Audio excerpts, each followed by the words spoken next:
రక్షకుడైన యేసుక్రీస్తు వారి శ్రేష్టమైన నామంలో ఈ ఎన్టీఆర్ కాలనీ వాసులందరికీ శుభాలు. దేవుని యొక్క నామంలో సమాధానాలు ప్రకటిస్తూ ఉన్నామండి. ఈరోజు ఏంటి ఇంతమంది మీ ఎదుటికి వచ్చారు అని అంటే దీని అంతటికీ ఒక కారణం ఉంది. ఏంటి ఆ కారణం అని అంటే బైబిల్ గ్రంథంలో ఒక మాట రాయబడింది. ఏంటి ఆ మాట అంటే దేవుడు లోకమును ఎంతో ప్రేమించను.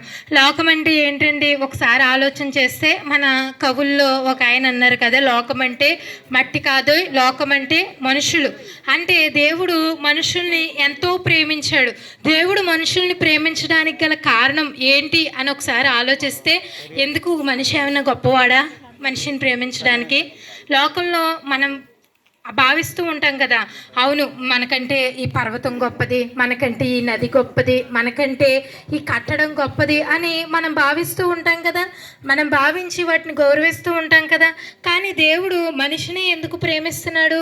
మనిషి ఏమన్నా గొప్పవాడా అంటే ఎందుకు దేవుడు మనిషిని ప్రేమిస్తున్నాడని అంటే, దేవుడు తన పోలిక చొప్పున తన స్వరూపంలో మనిషిని చేసుకున్నాడు. అందుకే ఈ లోకంలో దేన్ని చూసిన వాటికి ప్రాణము శరీరం మాత్రమే ఉంటుంది. కానీ మనందరికీ తెలుసు కదా, మనిషిలో ప్రాణము శరీరంతో పాటు మనిషిలో ఒక ఆత్మ ఉంది. ఆ ఆత్మ ఎవరిదనంటే దేవుడు మనలో పెట్టాడనమాట. దేవుడు జీవాత్మని, తన జీవాత్మను మనలో ఊదటం ద్వారా నరుడు జీవించే ఆత్మ అయ్యాడు అని బైబిల్ గ్రంథంలో రాయబడుతుంది. అందుకే కదండి మనం ఈ లోకంలో ఎంత ప్రయాసపడినా ఎంత చేసినా మనం ఎలా బ్రతికినా మనలో ఒక ఆశ అంటూ ఉండిపోతుంది. ఏంటి ఆ ఆశ అంటే, ఆ ఆశ దేవుడు కావాలి, దేవుడు కావాలి.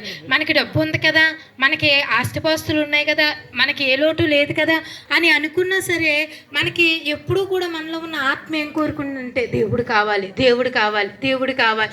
ఎందుకు ఈ దాహం అని అంటే, నిజమైన దేవుడు ఎవరో తెలియక, నిజమైన దేవుడు ఎవరో మనకి అర్థం కాక, ఆ నిజమైన దేవుడు ఎవరో మన గ్రహించలేక ఆ ఆరాటంతో ఎక్కడ పడితే అక్కడ ఏది దేవుడు అని మన మనసుకి తోస్తే దాన్ని దేవునిగా మనం భావిస్తూ ఉన్నాం.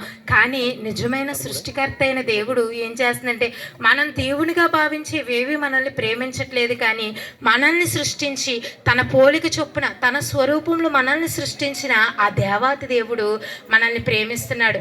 మనం ప్రేమించటమే కాదు, మనం దేవుని బిడ్డలను, దేవుని దగ్గర నుంచి ఈ లోకానికి వచ్చాం. అయితే ఈ లోకానికి వచ్చిన తర్వాత మనలో పాపం ఉందండి.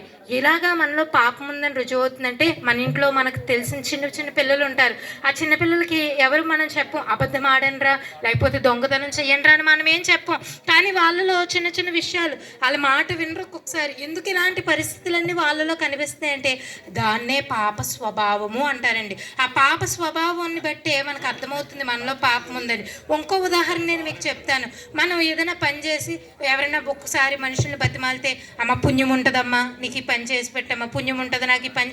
ఎందుకు పుణ్యం కోసం మనం ప్రాకులాడుతున్నామని అంటే దాన్ని బట్టి మనకు అర్థమవుతుంది మనలో పాపం ఉంది. ఆ పాపం పోవడానికి మనం పుణ్యం కావాలి కాబట్టి దానికోసం మనం ప్రయాసపడుతున్నాం. ఈ పాపంలో మనం ఇలాగే జీవిస్తే మన ఆత్మ నరకానికి వెళ్ళిపోతుందండి. మన శరీరం ఈ భూమిలోనే కలిసిపోతుంది, కానీ మనలో ఉన్న ఈ ఆత్మ నరకం పోలైపోతుంది. దేవునికి అది ఇష్టం లేదు. ఎందుకంటే దేవుడు తన బిడ్డలుగా చేసుకున్నాడు, తన పోలిక చొప్పున మనల్ని చేసుకున్నాడు. కాబట్టి మనం ఎవ్వరూ నరకం పాలవ్వటం దేవునికి ఇష్టం లేదు. కనుక ఆ పాపాల నుండి రక్షించి మనందరినీ ఆయన ఉండే స్థలంలో పరలోక రాజ్యంలో చేర్చాలని చెప్పి దేవుడు ఏం చేశాడనంటే, ఆయనే మనుష్య రూపంలో, ఆయనే ఒక మనిషిగా 2024 సంవత్సరాల క్రితం కన్యక గర్భంలో జన్మించి ఆయనే మనందరి పాపాల కోసం మనిషిగా 33.5 సంవత్సరాలు ఈ లోకంలో జీవించి మనిషి ఎలా బ్రతకాలో నేర్పించి 33.5 సంవత్సరాల తర్వాత మనందరి పాపాలు, మన పాప శిక్ష అంతా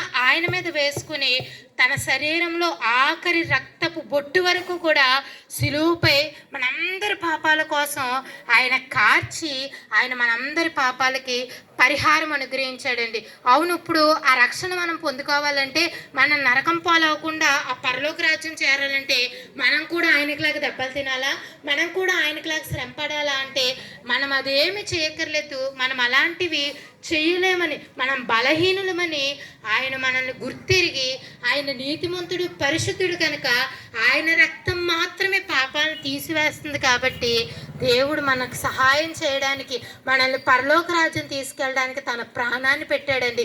అలాగా ఆయన తన ప్రాణాన్ని పెట్టాడని మన నోటితో ఒప్పుకొని హృదయంలో విశ్వాసం ఉంచి ఆయన మార్గంలో సాగిపోతే చాలండి, మనం మరలా పరలోక రాజ్యానికి వెళ్తాం. మన ఆత్మ నరకం పోలవ్వడానికి వీలు లేదండి. ఎందుకంటే మనం ఆత్మ పరలోకం నుండి వచ్చింది, మనం పరలోక సంబంధం దేవుని బిడ్డలం కాబట్టి దేవుడు మనల్ని ప్రేమించి ఒకానొక సమయంలో మమ్మల్ని ప్రేమించి మాటలు తెలుసుకునే కృప మాకు ఇచ్చాడు. మేమందరం ఆ రక్షణలో కొనసాగుతూ ఇప్పుడు మా చిన్నపిల్లల్ని అడిగిన ఎక్కడికి వెళ్తారని అంటే చనిపోయాక పరలోక రాజ్యం వెళ్తాము అని చెప్పగలిగే ఆ నిరీక్షణ మాకుంది. కానీ లోకస్తులు యేసుక్రీస్తు లేని ఎవరిని అడిగినా ఏమో తెలియదు అనే మాట ఖచ్చితంగా వస్తుంది. కాబట్టి ఇలాంటి సందేహాలలో మీరు కొనసాగకుండా ఈ మాటలు మీకు వినబడుతున్న ఈ సమయమందే మీరు కనుక విశ్వాసం ఉంచినట్లయితే దేవుడు తప్పక మీ పాపాలన్నిటినీ క్షమిస్తాడు. ఎంత ఘోర పాపులనైనా ఆయన తప్పక రక్షించి తన సిలువ రక్తంతో మిమ్మల్ని కడిగి మన పాపాలకు క్షమాపణ ఇచ్చి రక్షించి పరలోక రాజ్యం చేరుస్తారు. మీరు ఈ మాటలందు విశ్వాసం ఉంచండి. మాకిచ్చిన ఈ రక్షణ ఆనంద దేవుడు మీకు కూడా అనుగ్రహించి రక్షించునుగాక. ఆమేన్.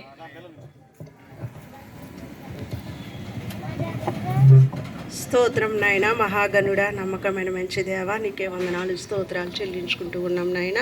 అలాగే ఎంతవరకు నాయన తండ్రి ఈ గ్రామంలో నీ స్వార్థ ప్రకటించబడటానికి నాయన ఎంతవరకు నీ కృపనిచ్చావు దేవా, అందుని బట్టి నీకు వందనాలు స్తోత్రాలు నాయన. తండ్రి నిజమే నాయన, ఈ లోకానికి పరిశుద్ధుడా నీకు వందనాలు తండ్రి. అయా ప్రతి ఒక్క మనిషి నాయన ఇదిగో పాపముతో నిండి ఉన్నాడని, అయా ఆ పాపము ఆ నిత్య నరకాజ్ఞానికి ఇదిగో నడిపిస్తుందని ప్రభు ఇదిగో స్తోత్రాలు నాయన. అయా తండ్రి నీకు వందనాలు. ఇదిగో నీ బిడ్డ నిలబెట్టుకుని మాతో మాట్లాడుతూ వచ్చావు నాయన. నిజమే నా ప్రభు, ఆ పాపం విడిపించబడాలి అంటే నా తండ్రి స్తోత్రాలు నాయన.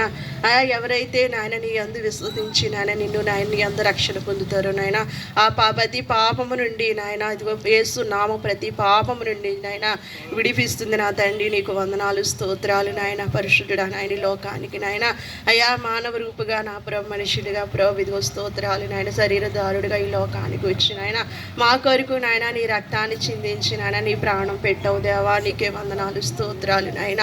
ఏ ఒక్కరు నాయన నశించుకోవడం నీకు ఇష్టం లేదు నాయన. ఈ లోకమును నాయన నువ్వు ఎంతో ప్రేమిస్తున్నావు తండ్రి, నీకు వందనాలు ప్రభు.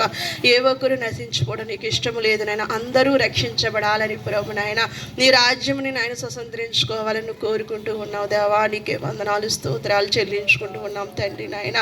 పరిశుద్ధుడా నీకు వందనాలు. ఇంతవరకు నా ప్రభు నాయన అయ్యా నువ్వెంతగానో తోడుకున్నావు దేవా, నీకే వందనాలు స్తోత్రాలు నాయన. అయ్యా ఈ మాటలు విన్న ఈ గ్రామ ప్రజలందరి ప్రతి ఒక్క బిడ్డని పేరు పేరుని జ్ఞాపకం చేసుకోండి నాయన. తండ్రి నీకు వందనాలు స్తోత్రాలు. నిజమే నెమ్మది రక్షణ ప్రభు నాయన.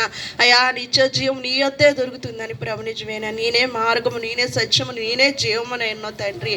నీ ద్వారమనే జీవం ఉంది నా తండ్రి, మార్గం ఉంది నా ప్రభు నాయన. అడగల రీతిగా ఈ గ్రామ ప్రజలు నాయన ప్రతి ఒక్క బిడ్డని పేరు పేరుని జ్ఞాపకం చేసుకుని నాయన. అయా ప్రతి ఒక్క బిడ్డను ప్రభు నిన్ను గురించి తెలుసుకోవటానికి నాయన మీరే కృప చూపించి నాయన దర్శించమని. అయా ప్రభు ఎంతవరకు ఎంతగానో ఈ స్వార్థలో తోడుకున్నావు తండ్రికి. ముందు జరుగుతున్న ఆ యొక్క ఒక స్వార్థలో తోడుగా ఉండి నీ నామానికి మహిమా ఘనత ప్రభావాలు మీరు మాత్రమే పొందుకొనమని యేసు ఉన్నతమైన నామంలో అడిగి మరి వేడుకుంటున్నాం తండ్రి. ఆమేన్.